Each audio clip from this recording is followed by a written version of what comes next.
All right. I just want to let you know we'll be starting our webinar solutions to transfer network performance and security in about 5 minutes. We're still waiting for a couple people to join. Until then, would you please answer our poll?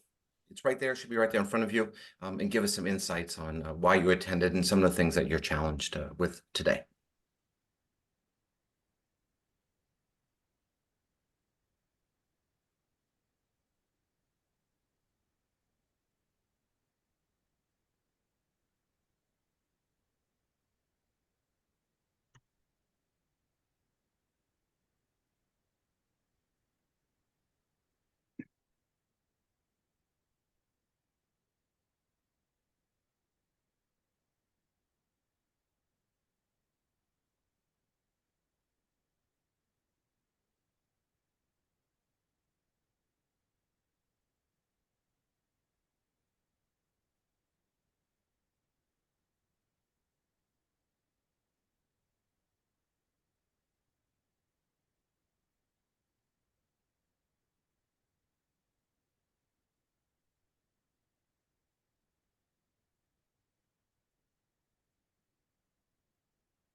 Awesome. All right, we're going to be starting. It's the top of the hour, and I just want to say hello, and I want to thank you all for tuning in. I'm James Doherty, and I'm the director of product marketing here at Plixer.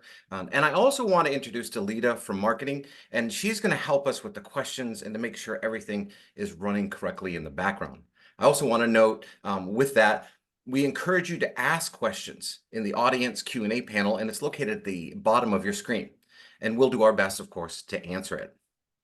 So getting deeper, today we're going to talk about some of the challenges today's networks and operations and security teams are facing, and how our unique approach to gaining visibility, enhancing that data, and providing intelligence to monitor the data helps meet these challenges.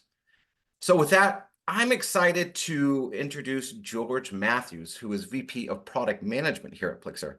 Now, George brings a lot to the conversation today, from Head of Product Management at McAfee Labs, Director of Cloud Strategy and Planning at Ingram Micro, a seat at RSA Security. George has really had a unique opportunity to influence how companies deal with today's evolving networks. Thanks, Jim. It's great to be back. It's been a while since I had a chance to catch up with the crew here, so looking forward to today's webinar. That's awesome. George, in the last half of 2023, leaders like Gartner have given us the predictions for 2024 and beyond, as they always do at the end of the year. One of those predictions was that company networks landscapes would evolve, right? Examples would be extending to the cloud, recent acquisitions that significantly added to their networking footprint, or the evolving workforce, which is kind of in flux right now. How do you see this playing out with the customers that you're working with? No, I think from the folks I talk with are echoing a lot of the comments that you just mentioned.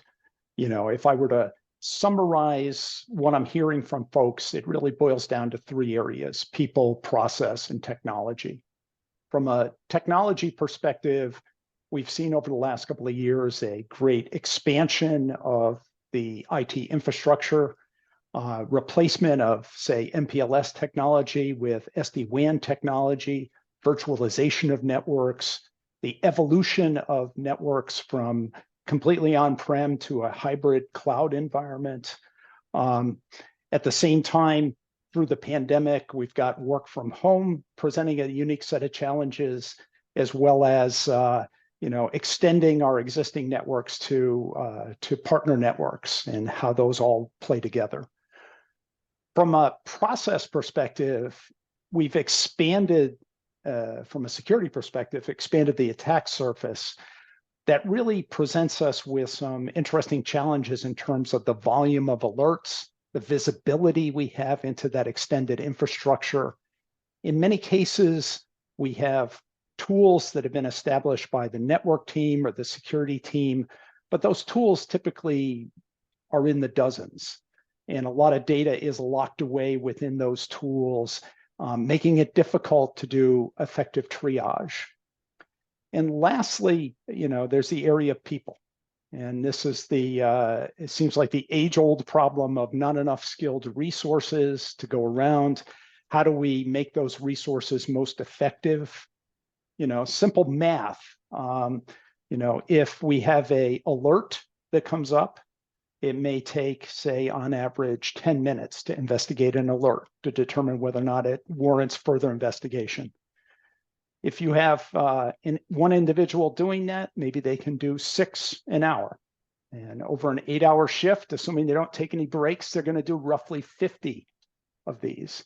Meanwhile, we've got hundreds of thousands of alerts coming in every day, and it creates just an overwhelming burden. So as we see it, it's, in my mind, I summarize it into challenges of people, process, and technology.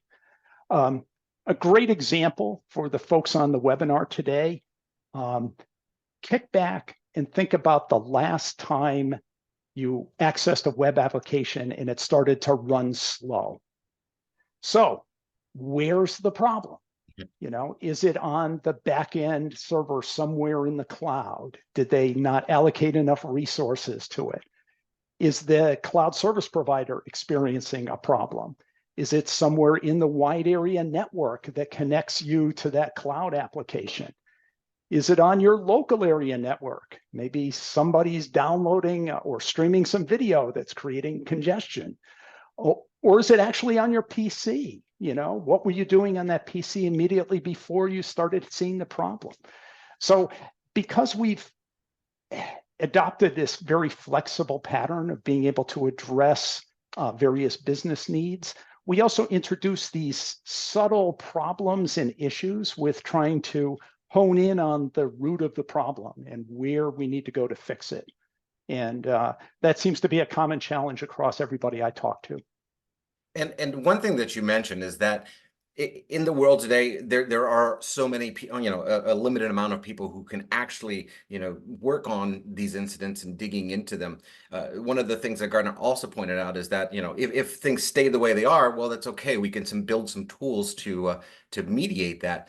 But how do you feel about the incidents and how they're going to rise in the next year and couple of years? Well, I think,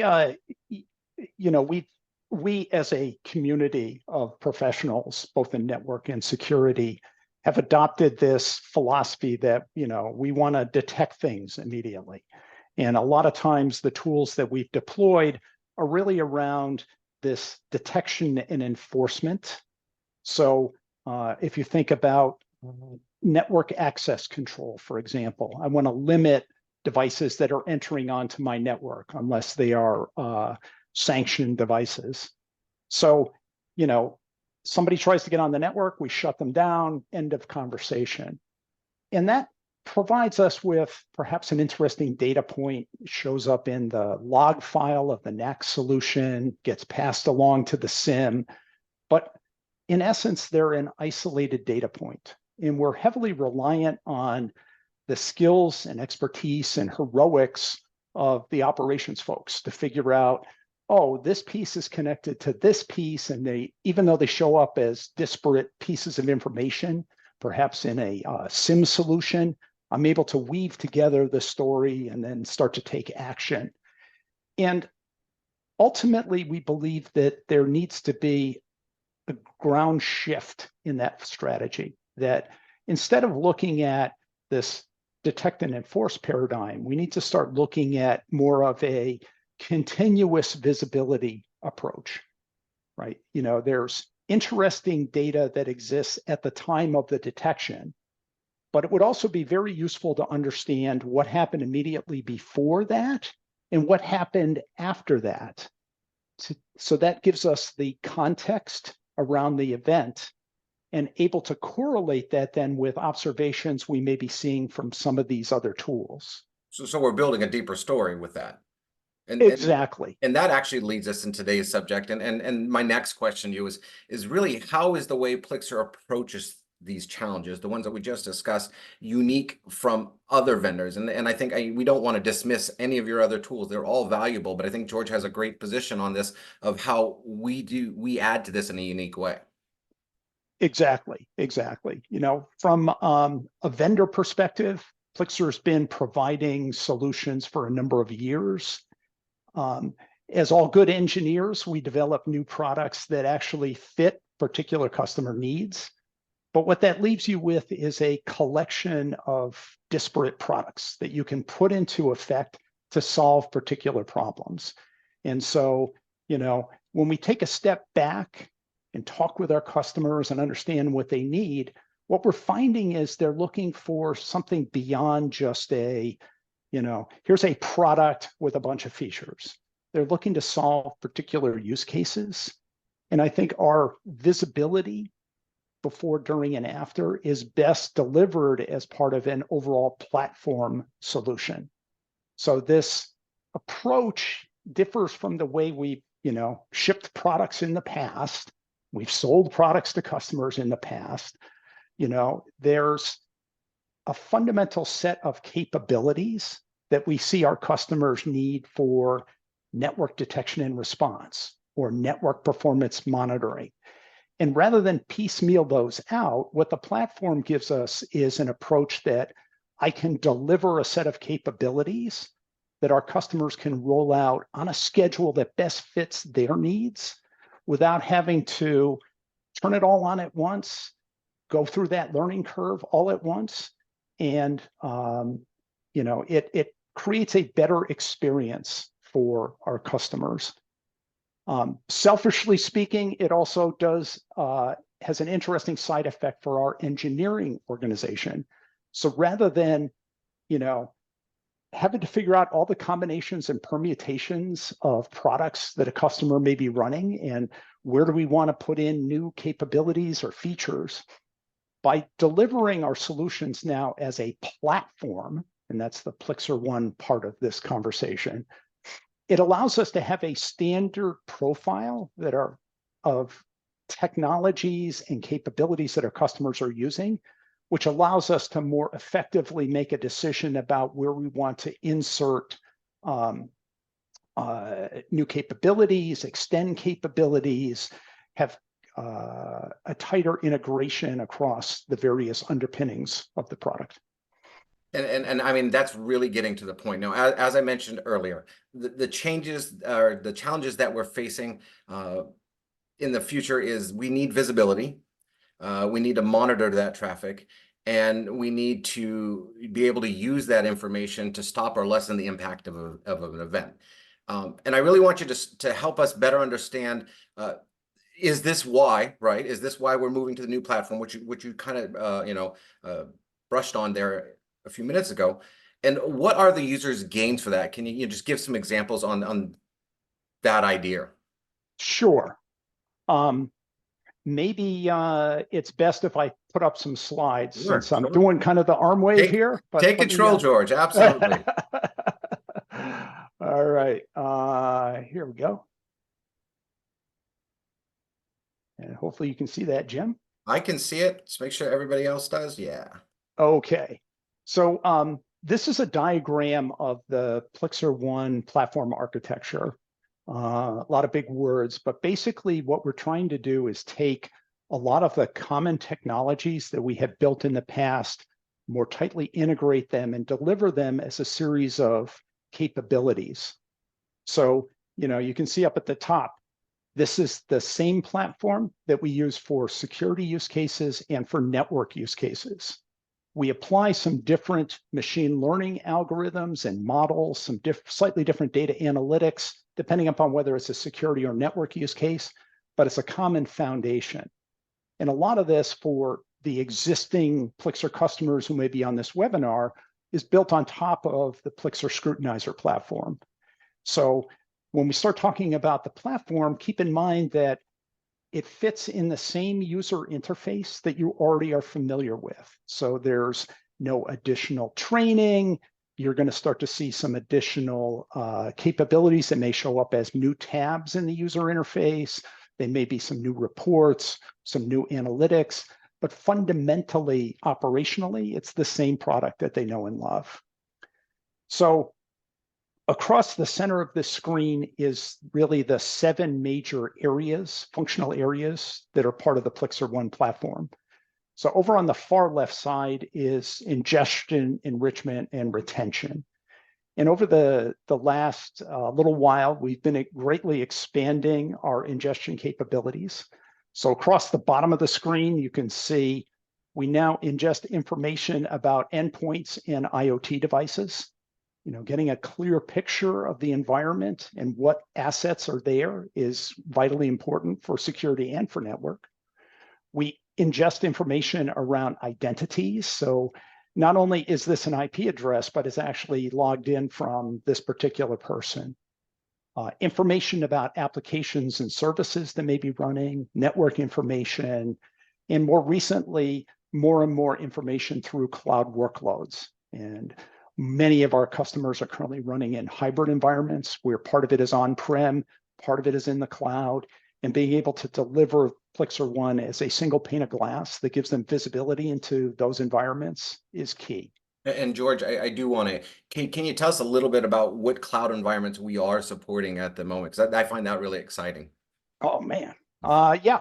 So down at the bottom, I've got kind of that little bar that says on-prem, cloud, and hybrid deployments. So today we support completely on-prem deployments, completely cloud deployments, or as I said, hybrid deployments. Today we support AWS and Azure. Coming shortly is Google Cloud or Oracle Cloud support, excuse me. And we're ingesting flow logs from those areas. We're going to continue to expand our capabilities to ingest additional asset information over time. So we handle that way. We also, to get to the hybrid deployment, offer a flexible deployment model. So for example, we can leverage the cloud for machine learning. Machine learning tends to be a very resource-intensive subsystem for any vendor. You can have a situation where you may want to take the machine learning engine and related models and move that to the cloud to take advantage of the elasticity and flexibility that the cloud provides there, and maintain the rest of it on-prem for various privacy considerations, things like that. So you can have these hybrid models that allow you to take advantage of things. We're running the same code base, whether it be on-prem or in the cloud. So you're going to get identical detection capabilities and investigative capabilities, whether it's completely on-prem, completely in the cloud, or some hybrid combination of the two. So in general, the solution itself is easy to deploy. It's scalable. It can ingest data from your current network, your source of truth. Mm-hmm. And then we can go into, and you can continue like data analytics. We've talked a little bit about machine learning to handle that data. Can you go into the values that some of those play? Sure. So data analytics and machine learning, I think we could talk about as kind of a group. We offer a variety of different analytical techniques as part of the product or the platform. So with data analytics, you get things like threshold-based algorithms. Machine learning provides you with things like supervised machine learning or unsupervised machine learning, deep learning. All of those capabilities are present and interoperate between data analytics and machine learning. That gives us a broad depth of detection capabilities that we can apply. Some of the participants on this or attendees on this webinar may see that machine learning tends to be falsy because it is not necessarily a deterministic approach. It's probabilistic. But by being able to combine both deterministic and probabilistic models together, as well as the breadth of detection algorithms that we have, we can actually reduce the amount of false positives that come up in the environment by using this family of detection technologies. So by correlating events against hosts, like we're seeing a host and he's doing a lot of suspicious things, which I'll show you in the demo. By correlating these events, you're saying that it helps us prioritize investigations. Basically, it's saying, hey, you really need to look at this person or this event or this application to get further into it. Exactly. You know, it's a combination of things as we continue to move to the right here. You know, the threat feeds, I deal with a lot of customers who have a common threat feed. They subscribe to an external threat feed. They use it throughout their environment. They want to continue to use that. And we've expanded the product to ingest Styx taxi feeds. So we bring in threat feeds from third parties. We also have a threat feed that Plixer can provide. So that becomes a key element of what are other people seeing outside of what I have. Dashboards and reporting, we've undergone a whole series of enhancements on this that people have been experiencing over the last couple of years. The ease of use and reporting. Jim, I know you're going to get into a demo later, so I'm not going to get into a lot of details on that. Prioritizing investigations is an area that we find more and more interest. Being able to not only display on a dashboard, you know, here are the high priority areas, but being able to do things like filter out extraneous alerts. So we can actually do correlation across that. And rather than having, you know, 20 alerts pop up all for the same general problem, we can go in and have a single alert that you can drill down into and get more detail. So it focuses the analyst on what's important. We're also seeing more and more collaboration occurring across different groups within our customer base. So within investigations, you have the ability to start to investigate, start to build effectively a case of what's going on. You can pass that case to others who may be on your team. They may be on another team. You can reference it to automatically open up a trouble ticket in ServiceNow. So the whole area of how to streamline and improve investigations has been a big focus for us. And lastly, on the far side is integrations. And the network is all about integrations.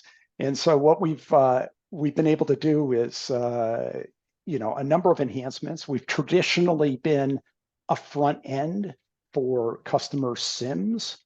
So a SIM is designed for basically log ingestion, and when you start to throw oddball things at it, it begins to misbehave and have trouble with performance.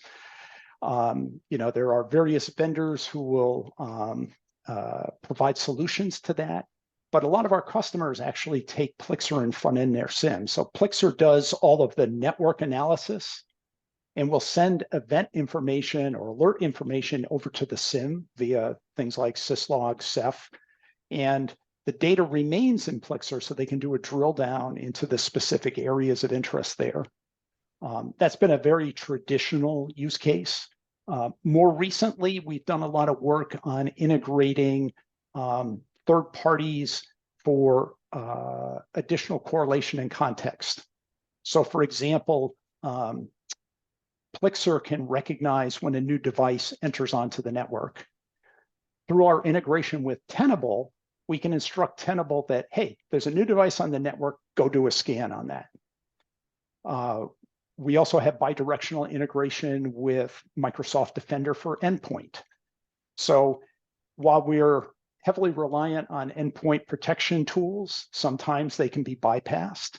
And so by having additional visibility at the network level, we can recognize, hey, the behavior of this particular endpoint indicates that it's been compromised, that there's malware running, and you can signal Defender to go isolate that endpoint and then go off and do further investigation. So it's a cooperative way of working together, and we continue to do additional integrations like that.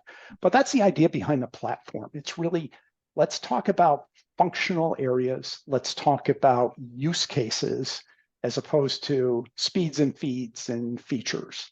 And so that's what our focus really is. And you'll see that more from Plixer as we move through this year, is having that more deeper conversation around use cases and things like that, rather than, hey, let me show you the latest whiz-bang feature.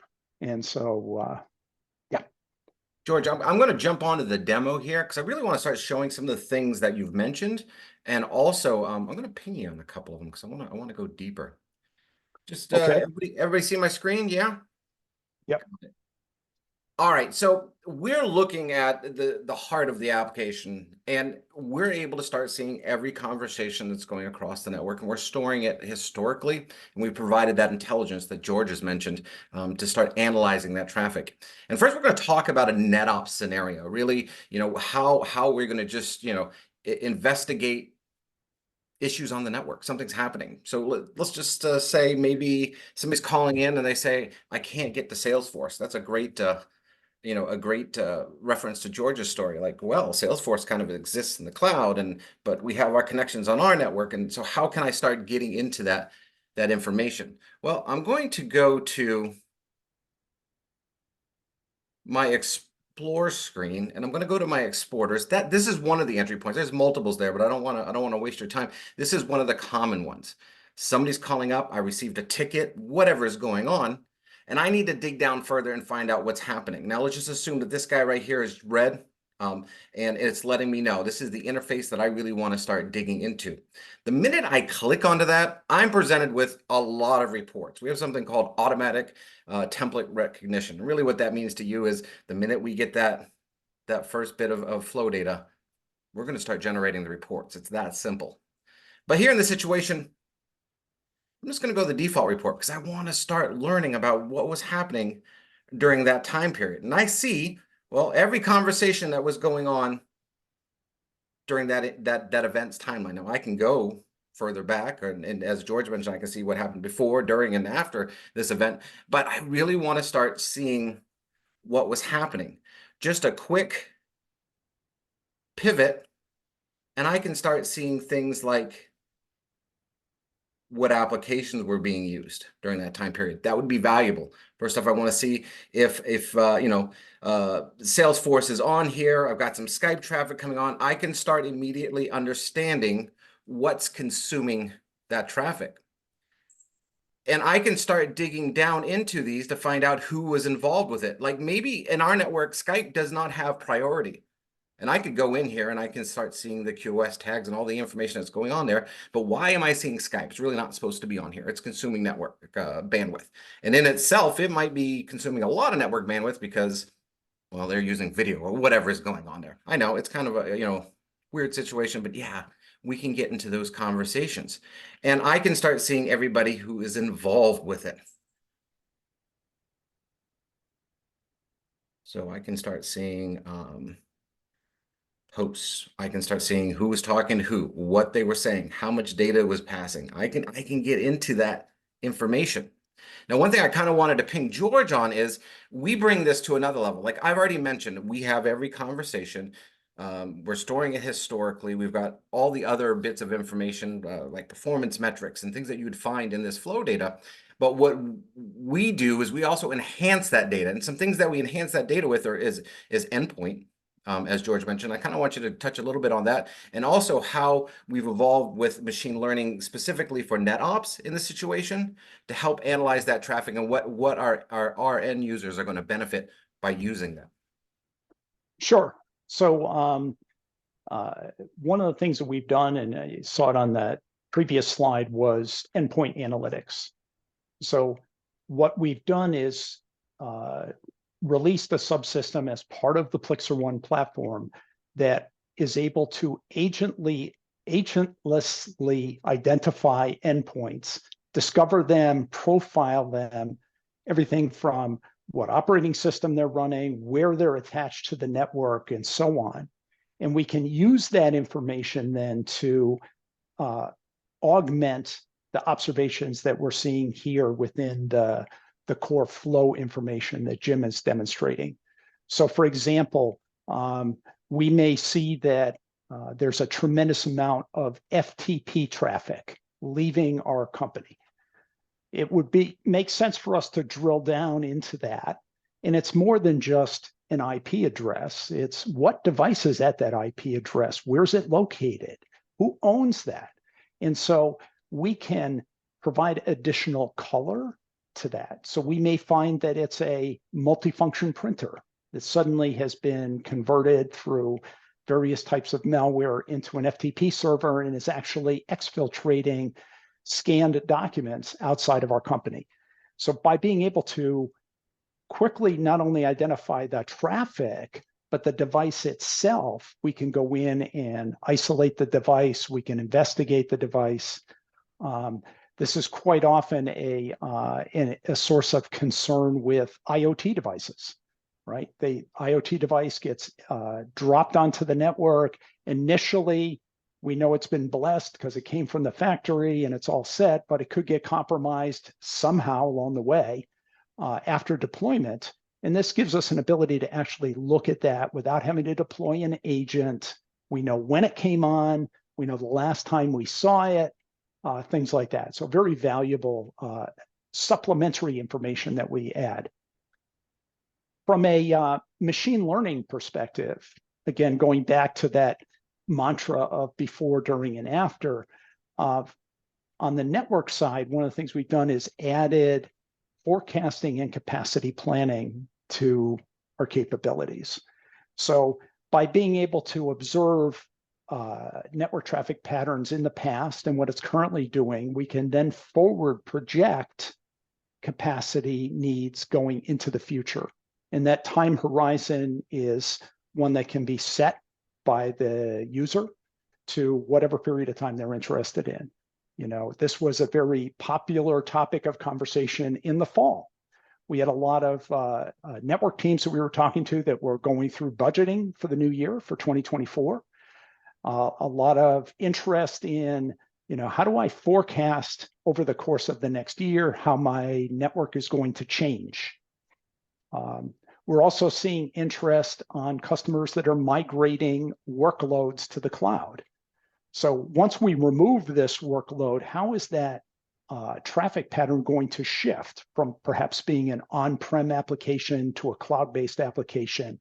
How do I adjust my pipes so I have enough bandwidth to provide, the necessary performance, availability, and scalability for these applications?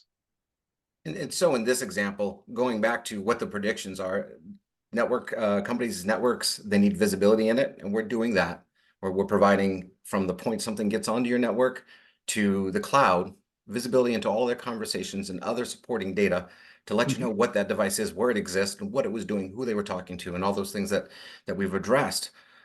We're also taking this data and on a NetOps scene, we're starting to analyze this data and not only find what's normal traffic pattern usage and other things that George touched on. We're actually enhancing your team or augmenting your team, allowing you to basically see what you need to see when you need to see it and let you know if something weird's happening.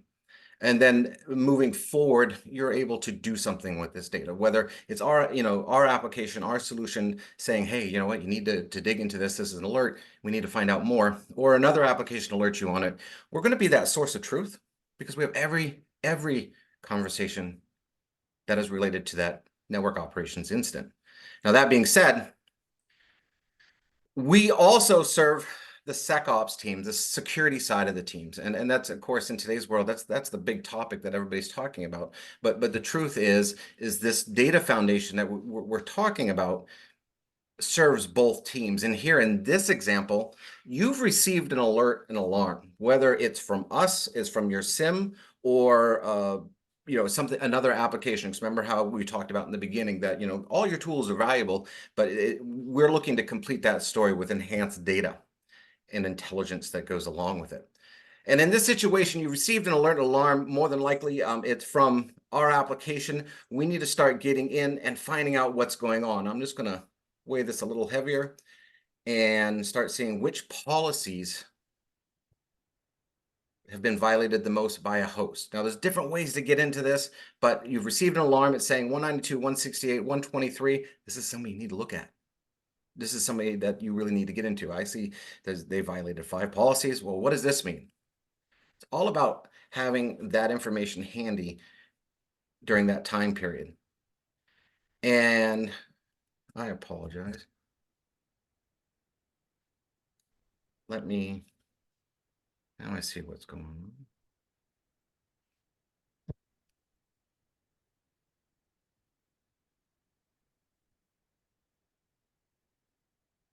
That's what I wanted. George's smiling. I want to go in there. This is what we want to see. This is a lot prettier too. So we received an alert and alarm. We see what's happening during that time period. I want to go in and find it by the top. I can see 10, 1, 42, 20, 51. I can see that that's one I need to get into.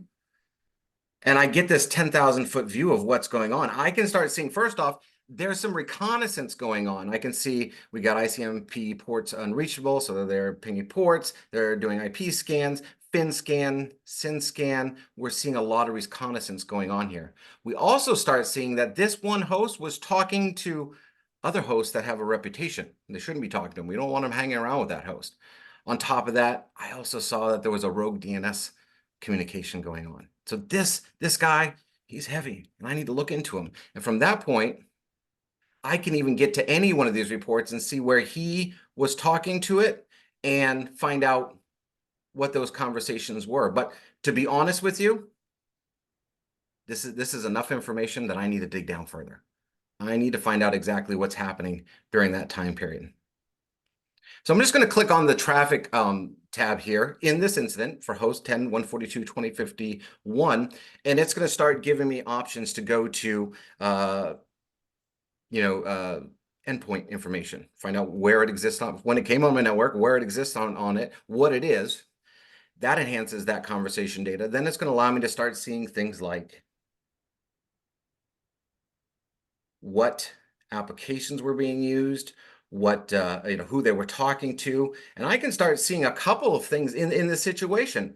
I'm seeing a lot of ungroup conversations. This person really should be, he's kind of siloed, so they really shouldn't be talking outside. This is enough for me to start getting into it deeper. And all I have to do is go in and start digging into those reports. I can start seeing what we just talked about. I can see who's talking to who, what they're saying, how much data is being passed, where things are going on, what else was involved during that situation. Now, here in this unique situation, I might start seeing, hey, that he's got a rogue, or he's talking to a rogue DNS, and we've identified where that is, and maybe it was stopped before and it's just not getting out, but these conversations are still happening on the network. I can find out who else was communicating with that rogue DNS, because they're apparently got issues and they're involved with this. And I can sit there and also monitor specifically for that event. But on top of that, and George will go a little bit into it, machine learning really plays an important part, because there are going to be lots and lots of events that occur. And as he mentioned earlier, we help eliminate the false positives by utilizing this correlation engine, where we can cite multiple events against a host. And the more events that host has, there's a better chance that that's something we need to look into. But we're also enhancing that with machine learning. And George, if you could touch on that a little bit, on how it works here in our SecOps environment. Sure, Jim. So there's a couple of different ways we utilize machine learning. So one thing that we offer is supervised machine learning. And so with supervised machine learning, we've, in our malware labs, have developed a set of models that are used to detect the presence of certain malware in your environment based completely on network traffic patterns. So coming from a malware background, there's typically a very organized set of activities that a piece of malware goes through. They'll initially get planted, they'll go off and talk to a command and control server, they'll exchange some information, they'll do some reconnaissance. And those individual pieces of malware can be grouped into families, and those families express certain patterns. Those patterns are things that we can look for in network traffic. So, we normally would expect our endpoint to find that pattern and take care of that malware before it takes hold.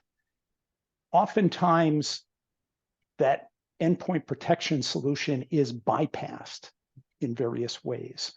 For the security folks in the audience, take a look at the MITRE attack framework.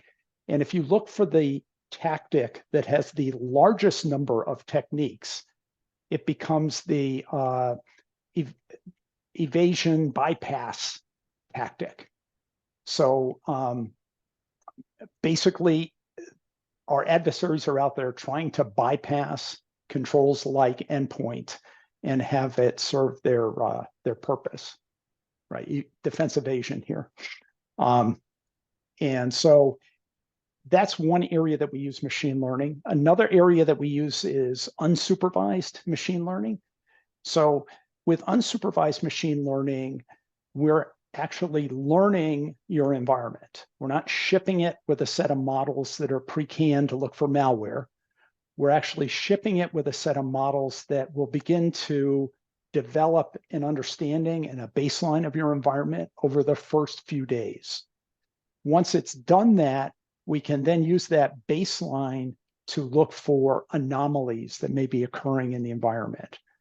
So one common example is things like RDP traffic. RDP for remote desktop protocol, commonly used by adversaries to move around. Most organizations have some baseline of RDP traffic. It's typically not a lot, but there's some baseline. This will allow us to not only baseline that service, but identify anomalous conditions where that service may be used either more excessively and may be used against certain endpoints that it doesn't normally work against. So we can actually begin to profile at the services level what's going on there and identify that. That approach is how we kind of handle things within the security framework. Jim previously talked about the network. The way we handle machine learning in the network is not only for the baselining of your network, but we can also do capacity planning and forecasting. And so that's another capability that we have for machine learning. So in general, whether it's NetOps and SecOps, we're providing those 3 points. Visibility. Exactly. We're Yeah. providing visibility into the network. We're able to start seeing those conversations, and we're providing it in a scalable way. We provide manageability, and we're able to manage that data. We're able to start, giving you the information that you need to see. That's what, one of the correlation engine that we talked about, and then machine learning to help it, filter out better.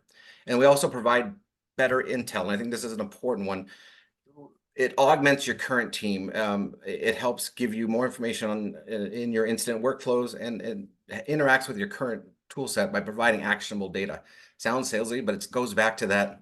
We're going to help you complete the story in an incident. We're going to give you more information. Exactly. And with ML, the audience should think about it as we're providing you with a virtual analyst or a virtual engineer to help you out. The data exists. It's in reams of information that we're collecting. The ability for people to go through that, figure out what data is important, how to highlight that, how to then drive the context and correlate that with other things, is really where the machine learning capabilities take effect. It's, we're leveraging that in large part because we don't have enough skilled resources. We don't have enough time to get to every incident. So by having this virtual analyst that's running 24/7, 365, it's always in the background, doesn't make mistakes, doesn't go to sleep, doesn't ask for more money. It actually gives us a way to get our hands around this in a very effective manner. And, we're also, dabbling down the path of AI like everybody else. ML is simply an instance or form of AI. There's a lot of good stuff coming down the road. And I agree with you on that. A lot of exciting things. Before we get to the Q&A, I just want to let you know, if you want to see how the Plixer solution can help with your network challenges and the things that you want to see, please reach out and we'll set up a call to get to know you, your unique needs, and show you how how our solution can give you the visibility, the manageability, and the intelligence on your network conversations. Hey, Jim, just before we jump into Absolutely. Q&A, since I'm the product guy and I haven't had a chance to talk about products at all during this conversation, I'd just like to throw up a slide that kind of talks about the packaging of Plixer One for people that may be interested in that. All right, let me get to that. All right. Whoops, you saw this picture before. I like that picture. There we go. Okay.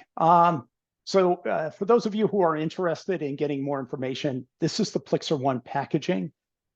We actually organized the Plixer One platform into 3 offerings. There's Plixer One Core, Plixer One Network, and Plixer One Security. So Plixer One Core is our traditional scrutinizer product. We put some guardrails around it. It's an entry-level solution primarily for network performance monitoring. Those of you who are existing scrutinizer customers would more likely be interested in moving up to something like a Plixer One Network. So what we've gone to is a situation where we have a distributed scrutinizer license with unlimited collectors. If you need collectors because you've now moved to the cloud, you can deploy collectors in the cloud, no additional charge. We've also increased the supported configuration for our virtual collectors to 100,000 flows per second. So in the past, you were limited in virtual to about 40,000 flows. You now can go to 100,000 flows. We've done things like incorporated endpoint analytics and machine learning into this. We offer application performance monitoring. Jim and I have been talking a lot about application performance today. We have a DNS monitoring solution, and it also works with fully qualified domain names. So instead of saying, oh, they're off doing something in Amazon or in AWS, Azure, we can actually tell you specifically what website they were going to and what they're doing. Replication is a big component for things like load balancing and high availability. And we're also bundling in 24/7 support, because more and more of our customers are using us in mission critical environments. We want to make sure that they're completely covered. Plixer One security, similar profile. A couple of big differences are that the machine learning models that we ship with Plixer One security are security related models. The ones with network are more of network related models. So slight difference there. We also have some additional detection algorithms that we ship in security that are not part of the standard offering, say Plixer Core. Down at the bottom, just some general notes. If people want to have more reporters, we can license additional reporters. Probes give us a lot of additional information that can extend our visibility within your environment. We continue to offer those, and those are still available even with our existing customers if you want to stay with the Scrutinizer product. Plixer Replicator and appliance hardware. We have some customers that for convenience purposes want to buy a complete solution from Plixer, including the hardware, and we can do that as well. So just not steal your thunder, Jim, but from a product perspective, 3 offerings, and we can go into detail on any of these as you see fit or where your interests lie. That's a great point. So I just want to, again, we're throwing a lot at you with that. If you have any questions, please make sure to contact sales@plixer.com. We'll get you this information and help you out through it. But now let's get to some of the questions that were on there. Delita, I noticed that there's a couple of them on there. If you could help us out a little bit. Sure. So first question is, speaking of Scrutinizer, as an existing Scrutinizer customer, what's involved in the transition to Plixer One and how complicated is it? I'll take that one, George. Okay. To be honest with you, the process is relatively simple, and the process to learn it, as George mentioned, isn't that difficult because you're utilizing the same or similar environment in looks, and you can technically do it yourself with the upgrade. But I'll be honest with you, you've got support. Make sure you call in support, have them help you. Just make sure to get it through. Downtime isn't much at all, and relatively simple. I don't know if you wanted to mention a little bit more about the learning curve, again, George, just to get that out there. No, we're finding that existing customers who have moved up to the Plixer One platform are having a very short learning curve. One of the things we're doing to help ease that, as I mentioned earlier, was more of a focus on use cases. So what we're doing is I know Jim's demo, he was like winging around and hitting stuff at a high rate of speed here. What we've done is actually documented a number of very common use cases. You'll be seeing that documentation out later this quarter. Also, our focus will be around that. So if you see something in a demo that you want to do on your own, in your own deployment, you'll have the guidelines, the recipe to do that as part of the use case descriptions. So, our focus continues to be on ease of use. How do we showcase and highlight what's most important? How do we bring that to your attention to, more rapidly identify and triage issues? Cool. And the next one, Delia? Sure. What cloud service providers does Plixer support? George, I believe we touched on it. I'm going to let you hit that one again. Yeah. Just to come back at it again, we support Amazon AWS, Microsoft Azure, Oracle Cloud Support, OCI, is coming shortly. If someone's interested in being a beta customer for that, reach out, let us know. We can hook you up with the code to do that. So those are our primary thrusts today. And again, like all vendors, we continue to assess additional capabilities or additional cloud service providers down the road. And that's for log ingestion and deployment models, correct? That's correct. Yes. Excellent. We have a few more here. You mentioned that we can see conversations before, during, and after an event occurs. How is that data stored and how big can it get? Yeah, so The data can be stored, the data is stored, of course, in a database.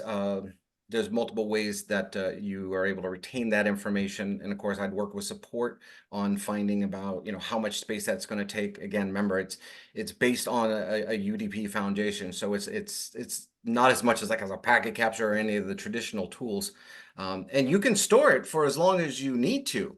I've had in my life with Plixer customers who store it for 30 days, 60, 90 days. I worked with countries that one of their requirements was to store it for over a year. The only limitation is you just need to have your storage resources available to you. Yeah, and I think that retention is important because we tend to gloss over it, but it's an area where it's not uncommon for people to have a year's worth of history data. If you think about a lot of the more recent attacks, they're not necessarily uncovered the day they're unleashed on the world. They may lie dormant for a period of time. They may be uncovered by someone else and eventually get reported. So it's easily, say, 6 months after it initially surfaced that it now becomes widespread and known. So indicators of compromise are identified, and then we can go back through the historical data that we've kept online and find out the answer to the boss's question. Shit, have we ever seen this before? Is it part of our environment? Do we need to be concerned about this new threat that's been announced? So that ability to store a large amount of data over an extended period of time in a very small footprint is clearly part of our differentiation. And just as a personal experience, I've been with Plixer for a lifetime, and one of the mandates has always been that when reporting on that data, it needs to be fast and it needs to be quick, so you can start seeing that information. And that's one of the things that we pride ourselves in.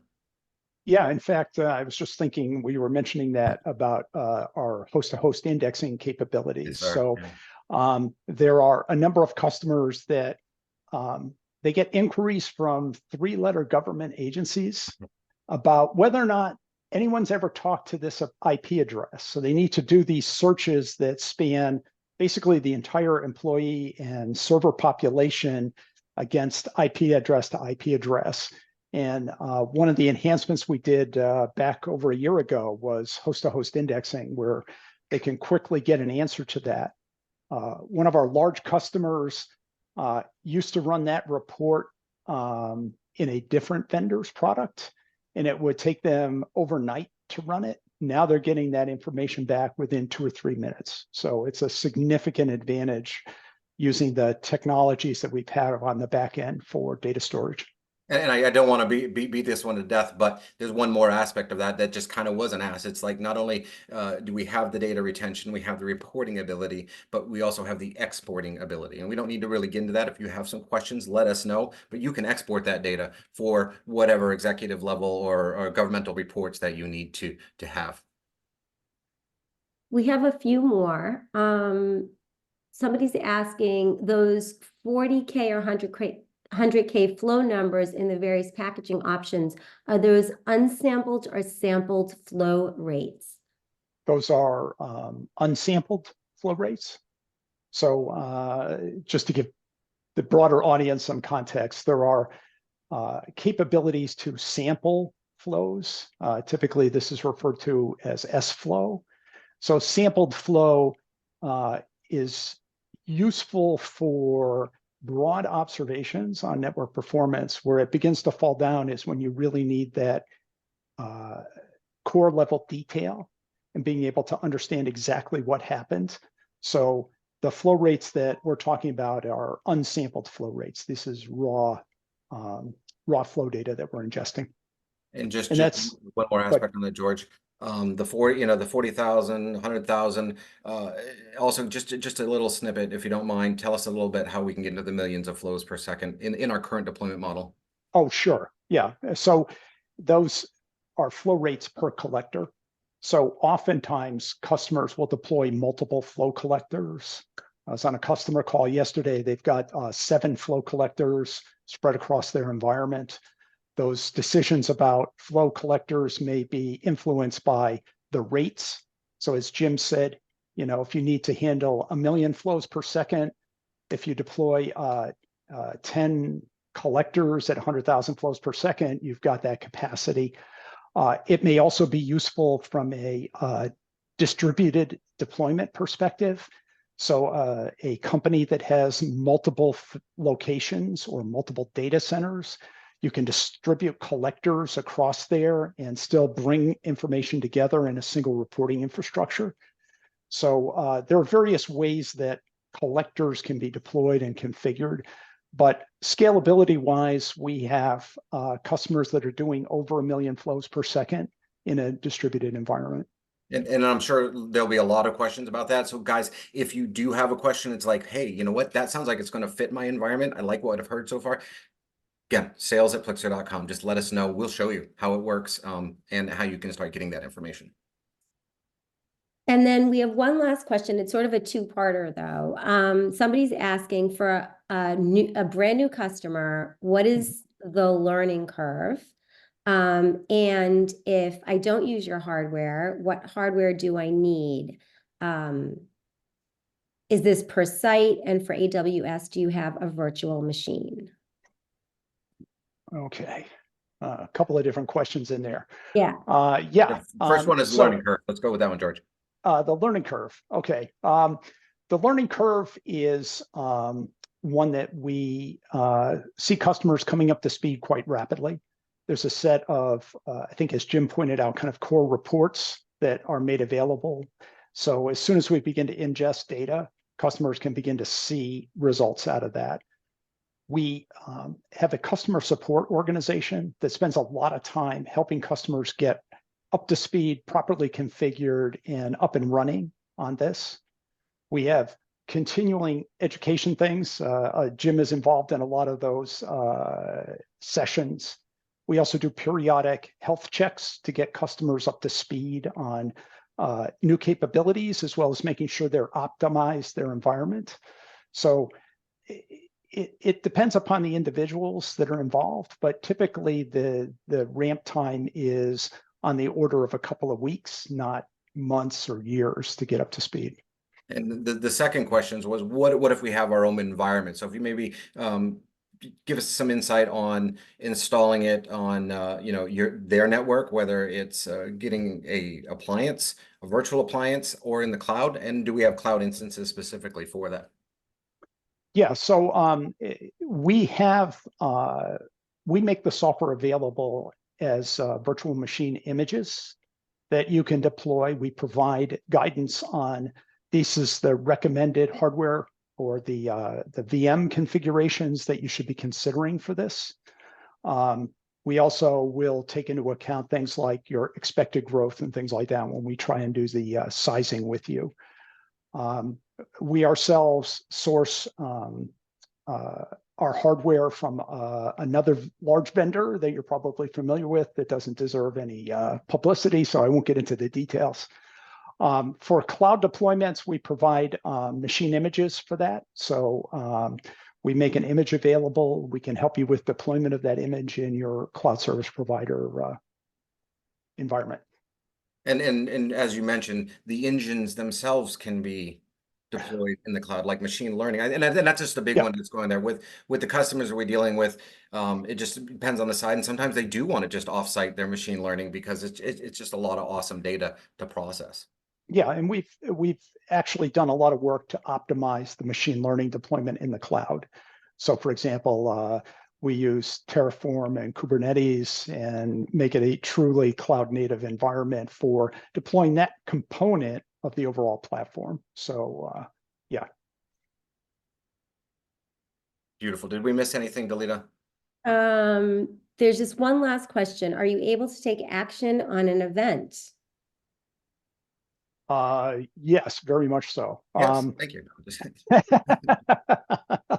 So yeah, I didn't spend a lot of time on the action part. So part of this has to do with leveraging integrations that we've completed. So I mentioned before the example of Microsoft Defender for Endpoint. If we see data that's misbehaving on the network and we suspect that there's a compromise that's occurred, we can then take action to signal the Defender for Endpoint system to isolate that endpoint, take further action. We do a lot of work with out-of-the-box integrations with things like opening trouble tickets in ServiceNow, opening events in your or raising events to your SIM, forcing scans through Tenable. We also do a lot of work in terms of, and I didn't get into this before, in terms of risk scoring. So by being able to see, hey, here's the end device, here's what it is. Tenable says there's like a bunch of CVEs that are relevant to this particular device. And oh, by the way, we see some risk scoring occurring in Defender. We can start to bring that together in a flexible risk scoring system that then again helps prioritize the investigations that we talked about earlier. So if there's a system that we don't integrate with, and we integrate with a lot, we offer a RESTful API, we can integrate then and talk to those devices. So there's a lot of action on that front. A lot of times what we find is that customers are interested in identifying what needs to happen, but not necessarily going the full step to automated remediation. It's almost like they want that button to press like, yes, now go ahead and do it. Yes, sir. And so we find that there's a lot of emphasis today on how do we detect and investigate, how do we plan for remediation, but that last step of fully automating it is one that everyone is still a bit leery on. So we can go as far as you want. You want automated remediation, you can do that, but we just be careful. Yeah, in the beginning, I was working with companies. We love putting hosts in black holes or throttling their access so we can investigate further. Those are all things you can do. It just really depends on what your model is. Right. And yeah, those are all the questions. So I think we've gone through them all. All right, Tim, we've spent a lot of time on this, but I just want to do a quick review. The industry experts, they're telling us, the challenges we're going to face is getting visibility on their network, managing that information and providing intelligence with it to start analyzing and actually producing something. And Plixer believes we come in a unique way where we're going to give you scalable visibility and we're going to enhance that data. It's a manageable way to get visibility across your entire network. Then we're going to actually take that data and apply multiple ways to analyze that data to give you insight into what you need, that correlation engine that we talked about. And then on top of that, we're going to provide you with that information. We're going to help complete the story for that incident so you know what's going on. We're not doing black boxes. We're giving you your data, your information, and the correlated events associated with it so you can start acting on it. So if you found today's conversation valuable, I encourage you to follow us on LinkedIn so you can stay up to date on future events and more webinars. I want to thank you all for coming today and just have an awesome day.